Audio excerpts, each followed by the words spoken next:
Well, hello everyone. I've gotten some requests to show how to make a Google form. We use this for getting our deals submitted to us, but I've also used it for so many other things for meetups. We gather information that we share. We've used it for events that we've done. So Google Forms are really helpful. Here are the details of how to make a Google form. So this was what ours looks like. As you can see, you can customize it to be whatever you'd like it to look like. We made changes eventually just to put our image up here, but I made this really quick.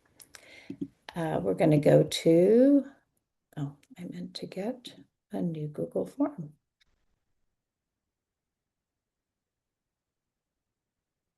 Okay, so when you're in Google Forms, you're going to click on blank form and it'll look like this.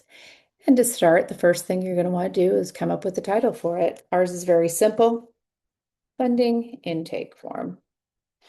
And we have a description that we put down there about answering all the questions so we can see if we can fund your request. And then we will request documentation later. If you want them to submit documentation, you can also add that on this form. There is a way to have them add that. We just wait because it's an easier, we say no to way more than we say yes to. So now we're going to jump down to the questions. We first thing we want to find out is their email address so that we can get a hold of them. And most of the questions we do are in short answer. So right here, you can check which type of question or answer you would like. That's a short answer email. We also want to require this information. And then we're going to add another question. Next question we're going to ask is who is the contact person? Again, it sort of predicts for you what type of answer, and this is a short, and we're going to require it. And we'll continue building different questions on here. I like to find out borrower's LLC name so that I can do some due diligence. Borrower's name, actually, I think I usually say borrower's name slash LLC if different. And they usually provide me some information there that lets me do a little bit of investigating before I even start, see if it's someone I want to lend to. And then, are you in one of PACE's communities? We like to know that.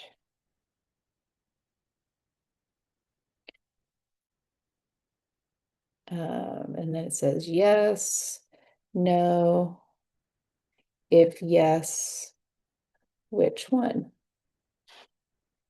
And again, I just do that as a short answer. I could have done it as a multiple choice, but I've just done it as a short answer. So you could, and I'll show you a multiple choice question in just a minute. So we have a bunch of other things. We're going to find out the purchase price, the rehab costs, the ARV, a number of questions that we'd want to find out on here. And then I'm going to show you one that's if a yes or a type of question. So will there be monthly payments? Maybe you'd want to find out.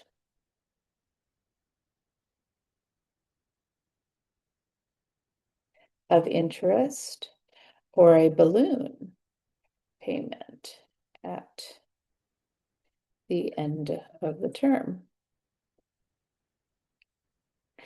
And this would be a multiple choice type question. So you're going to go up here, and there's different types of multiple choice.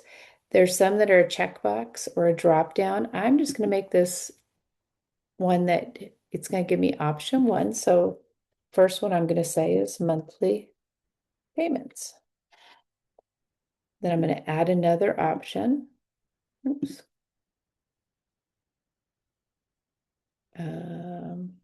Suggested, here we go. Just hit enter and it'll give you an easier. And then balloon at end of term. And then you can always add an add other and they can fill in a different answer. Again, I'm requiring that answer to be filled in. So after you've gathered all the information about the property details, I would put everything you want to know. For instance, what is the funding going to be used for? Let's try that one. because that one is a check mark. I have some papers with mine, so I'm looking over those. I'm going to add another question. And this is definitely not the order I would do these in. Think through what's a natural order. You can look at ours as well if that would help you. What will the funding be used for? And then I always say check all that apply because there might be more than one thing that the funding is using for. And it even predicted it's going to be a checkbox. But if it didn't, again, it's right underneath where it says checkbox. And just like the other one, this is going to put a little square though, so they can do more than one. So maybe they're using it for purchase or rehab. And again, I'm hitting enter, and that's giving me the next choice. Closing costs, holding costs. I've had that happen before. And then let's say I hit too many and I don't want one more. I can go to my X and get rid of it. And now I can do an other. Again, I'm going to say require that answer be put in.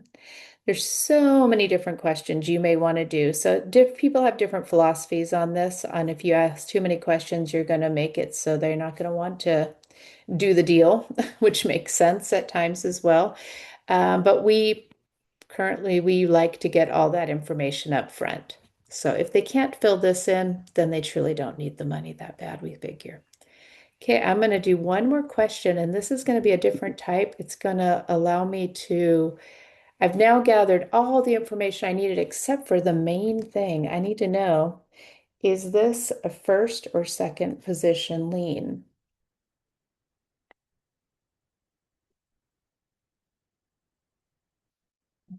All right. That is really important because you're going to need more information if it's a second. So if it's a first, again, I did a multiple choice. If it's a second, and then I'm not going to say other because it really needs to be one or the other. I guess you could add other, and if it's a third, then you can just deny it. Hopefully, you would deny it. I'm going to require that, but now what I'm going to do is give, depending on what they chose, we're going to have some different choices. So it's going to go to section based on answer. So for this one, if it's a first, we're ready to submit the form. That's all the information I needed. If it's a second, I need another section. So I'm going to go over here and I'm going to create another section. And this section is going to be called first position. Oops, sorry. First position loan information. Because to truly underwrite it, if you've gone through all your training, you know you need to get some more information because it has to see if there's still equity in the deal. So here, if it's a second, I'm going to say now go to second position, second section, section 2. We need to get some more information. And you can add a little bit of description there if you want. If you don't, you can leave that blank and just start going to the questions. And maybe you'll want to find out how much money is the first position loan. And again, I would probably make that a short answer and require it. I'm going to add another one. What is the interest rate on the first position loan? And again, another short answer. And what are the terms of this loan? What is the length of this loan? So, what is the term for this loan? And I might even just write length of loan.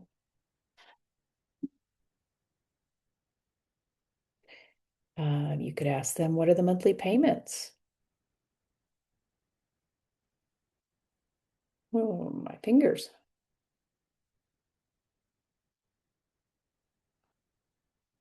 For this loan. Again, another short answer. And What are the penalties if the loan goes beyond default? I mean, goes beyond those terms. You could continue, you could, whatever you can think of that you would like to know. And as you start getting deals submitted to you, you may change this form. We have definitely added to it as we've gotten different responses. So now, after this one, it's going to be time to submit, which it automatically, yeah, description response. What are the monthly payments? So that would be the end of the form. So it's going to submit it at that point. Now I'm going to go up here and there's custom. Oh, did I not name it? I did. There you go. If you click up there, it'll take the name of your form. I was seeing it hadn't done that. Now I'm going to edit what it looks like. Went up to the little palette at the top, customize theme. And you can decide what color you want it to be. I'd do green for that. Like you saw, we had a picture. You could be your whatever branding you want to do. Just remember it does need to be in a rectangle shape for it to fit at the top. So you can pick one of these if you like them, or you can go over here to upload an image, upload a photo. Some family photos will probably pop up if you have them on yours, but whatever you decide, let's see if we have illustrations. Let's do, it's still October, I mean, March, October. We'll do a form like that. And there is our funding intake form. Now, some things to know is you can, right up here where there's the little, well, you can preview it, make sure you like how it looks. That was the little eyeball. It's not published yet at this point. You can undo things, and then you can copy responder's link right there. And right at that point is where you can publish it. So I'm going to publish this. Now it says anyone with the link is the responders. So you can manage that and you can make sure anyone with the link can see it. I would also recommend going into your settings. There's going to be responses. You have no responses yet. When you do, you'll be able to link this to a Google Sheet and pull it out as a Google Sheet as well. Oh, I'll do one more thing on this. And the three dots, this is where you can delete all responses once you've taken care of the ones that are on there. Now you're going to go to responses. You can make this a quiz. We don't do that, obviously. Responses, manage how responses are collected and protected. Collect email address. Because you already have it in your form, you don't need to collect it. You could just do it that way, but I want to make sure it's the email they want me to get back to. Send responders a copy. We don't usually do that. Allow responders to edit. I like them to be able to edit their changes if they need to. Response to be changed. Okay. Limit to one response. I don't do that because they can do more than one. Manage how the form and responses are presented. You can show them a progress bar so they have an idea of how long it'll take to fill this out. You can edit your confirmation message. So you could say, thank you for your submission, your deal submission. We will get back to you within 24 hours or however long you think it'll take you, and make sure you save. You can show a link to submit another response. So once they've finished, they can submit that there, but I think I have limit to one response. Oh, I didn't want to limit. I turned these off. If you turn them, allow response, you have to turn them on is to the left. Sorry about that. So once they show the link to submit another response, you can have that happen as well. And I think that's pretty much it. View results, form default. Let's see. Collect email addresses. We didn't do that. And answers. Make questions required by default. You can just turn that on here instead of making each one required one by one. I usually choose which ones though. And finally, you're going to publish your form. Up in the top left-hand corner, right-hand corner is the publish. And just click publish. And then there's also, this will pop up the copy responder link. You can shorten it and get a nice shortened URL that you can copy and put on your Blink card, which I taught you how to do. So hopefully you have a Blink card set up. All right, everybody, start getting your deals funded with a little easier intake form, and let me know if you think of another video that you would like some help with. And I love doing these, and I hope they're helpful for everyone.